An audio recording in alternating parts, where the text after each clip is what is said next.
What's up guys, welcome back to the channel. Welcome back. Today we're gonna be doing something a little bit different. We're gonna talk about my watch collection. Now I have some things that are expensive and some things that are cheap. Now ultimately, I do love watches. It is a nice accessory. I don't really spend a whole lot on clothes, but I do like cars and watches. This is not a flex, but this is to kind of share with you the progression of my collection, because they started off with some nicer watches that were not very expensive. And then as we started doing better in businesses, I started to have that like crown jewel that I was shooting for, that I had to hit this accomplishment before I bought that watch. And if you guys are new to my channel, you guys know that I invest in a numerous of business, mainly real estate. I buy, I fix them, I flip them. I also have a brokerage, and I have a number of other businesses that range from coffee shop, boba shops, to even a virtual assistant company that is based out of the Philippines. So let's go into it. Now, these are some of my nicer pieces,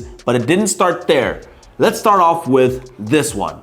This is my black ESQ by Movado. If you guys can see it, this was a cool watch because I got this when I graduated high school. My brother Jerry actually bought this watch for me, and I think it was about $700. That's a lot of money. Like before that, I didn't really wear a whole lot of watches. I liked it back then. This was probably around 2009 or so. I love the black. I love that it illuminated. It's had an AirPlay on it. I don't know how to use any of these dials, I'll be honest with you. I just liked the way it looked. And this was my first expensive watch, and I loved it, and I wore it every day. And I remember scratching it and getting so scared, right? Like, oh my God, like, did I ruin the watch? But then you realize that watches are meant to be worn. They're gonna get scratched, and that's okay. This watch was a gift. I didn't buy it, but this was a graduation present. So that was the first. Then my next watch came about when I started my real estate career. Now, I couldn't afford a Rolex, and the next best watch was actually this one. This is a Seiko. And if you guys know anything about Seikos, Seikos are a really good watch, especially some of the grand Seikos. I love the way they look. I have my eye on a couple of green dial Seikos, but this is what I used to wear all the time with my suits. And from 2013 all the way up until right around COVID, I wore a suit almost every single day. And this was, I wanna say this was like under $100 on Amazon. Very sleek, very slim, very simplistic. It actually fits very nice, to be honest with you. What I look for in a watch when I wear them is the, number one, the thickness, and also the weight. Right? I don't like wearing too many heavy watches. There are some exceptions. I've put on an AP watch, those fit really nice. Even this other watch here, as we'll get into, has some weight to it, but it feels really good. It was cheap, I banged it up. And like I said, it looked good in the suit. Next watch I wanna talk about, I don't even have a brand.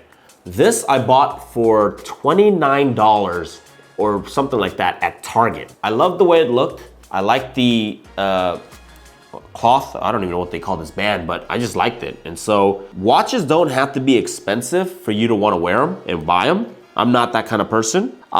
This looks really cool. I think the battery is out so it doesn't run, but I'll be honest with you, I use my phone as my clock often, so I just like to wear it because it complements what I'm wearing. It looks good. This actually fits really nice. So like you'll even forget that you're wearing it. And look, you can't bang it up, so it's pretty cool. I like this a lot. Actually, I'm gonna start wearing this more often because I forgot I had this. No real achievement, guys. It was cheap enough. I liked it, so I bought it. So this watch doesn't have too much sentimental value in terms of like a trophy or an accomplishment that I hit before buying it. My next watch that I like a lot is actually my Casio. This is actually my first gold watch ever. Before then, never had a gold watch. And let's see.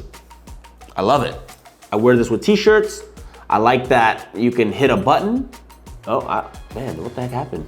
I think it must be running low on battery, but you hit a button and it illuminates, so you can see this at night. Again, no real accomplishment. I just like the history of Casio and how cool the gold looks. So that's a quick one. The first Rolex I've ever bought was a 1991 silver and gold Datejust. It's a very classic watch. At this point, I had made $500,000 in my sales career as a real estate agent, and I felt that it was time for me to buy my first Rolex. I went down to HQ Milton down in San Francisco on Mission. They sell a lot of used watches. I was checking them out, and I noticed that they had a watch Datejust that was from 1991. Why was that important? Number one, I'm born in 1991, so I felt like that watch was my birth year, and I bought it and I wore it every single day. So you're probably wondering, where is that watch and why isn't it here? Now, before I get into that story, let's talk about Rolexes in general. Rolexes hold value like none other. And if you buy them correctly, over time, you can probably sell them for what you got it for, if not make a little bit of a profit. So I had bought a 1991 silver and gold Datejust with a champagne dial. I bought my wife the exact same one, so we had a matching set, and I paid, I think, a little under $7,000. I want to say it was $6,000. I don't recall too much. And the reason it's not here is because ultimately, when the pandemic hit and all my stores were shut down, Rising Grind 1, 2, and basically real estate was halted. They said, you can't work anymore. But I didn't know what to do. The bills were massive, and I didn't know if we had to pay it or not. Thinking ahead, I said, I have to sell this watch. I have to get as much capital as possible to keep things afloat if I need to. I sold that first Rolex I've ever bought, my 1991 Datejust, and I believe I sold that one for $3,600. So I actually made $500 or so on that watch after wearing it for, I want to say 2-3 years, right? So that was a great investment. With my wife's watch, I actually ended up getting her a new Datejust, full Jubilee, and I gave her old Datejust to my mom. The next watch I want to talk about is also not here because I actually sold that watch during the pandemic as well. I sold that with my Datejust, and that was a stainless steel black GMT Master 2. It looks sort of like this. This is a Submariner, but it was all black, black bezel, black dial. And again, that watch I did great on. I bought that watch for $6,900, and I ended up selling that one for right around $11,000 or so. I think it was $11,500. Today, that watch is closer to $12,000 or $13,000, so it did go up some. I bought that watch in commemoration of me hitting another $500,000 in sales, and so today it is no longer here. Maybe I might get it back, I don't know, but it's always a possibility. The next watch I bought this, actually, of all the watches here, this is my favorite. This is a 2016 Rolex Submariner green dial, also known as the Hulk. I've always loved this watch, and why do I love it? If you kind of know me, I like all things green, so I love all of the Rolex's green dials, and this one is probably one of the best. It shines the best in the light. It's a daily. I picked this watch up for right around $7,900. Today, this watch is probably easily worth $16,000. I bought this back in 2018, so I've worn it for right around 5 years, and I could probably easily double my money on this single watch.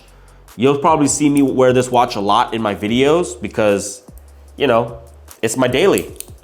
I banged up the bezel, I can wear it, I can scrape it, I won't cry about it because I have a lot of equity in this watch.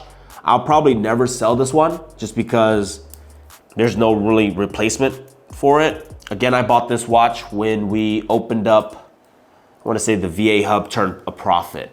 Funny enough, the VA hub logo is actually green. So green watch, green logo, and now that company is doing very well. So we're gonna keep this watch. I think it's bringing us a lot of good luck. My good friend actually gave me an opportunity to buy this watch, which is something that I really wanted. This is a rose gold olive dial President Day-Date, and this has some weight as well, but it fits really nicely. This watch right here was right around $45,000 after tax. So this is a great watch. I'll probably never sell it as well. The secondary market on this watch right now is, I believe, $55,000. So I'm sitting on about $10,000 of equity here.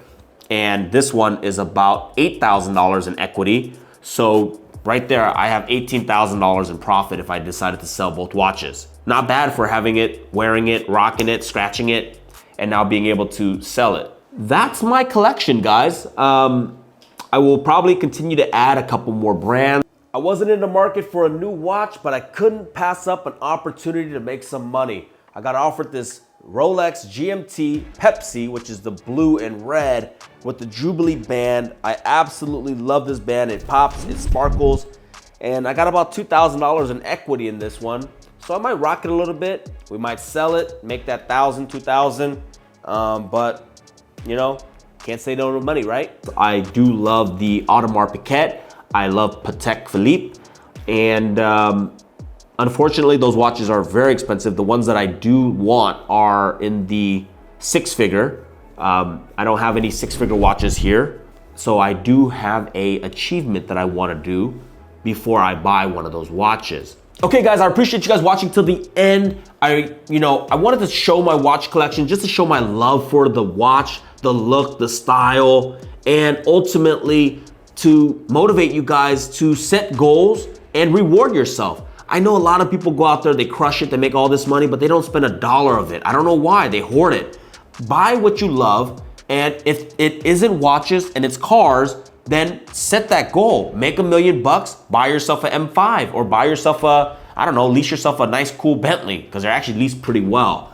The other thing is, you know, if you guys have the hookup on watches, send them my way, because, you know, they make great investments. Thanks so much for watching, guys. I appreciate it. Make sure you hit the subscribe button, hit the notification bell, put a comment down below what watch you would want to get next when you hit your goals. Peace.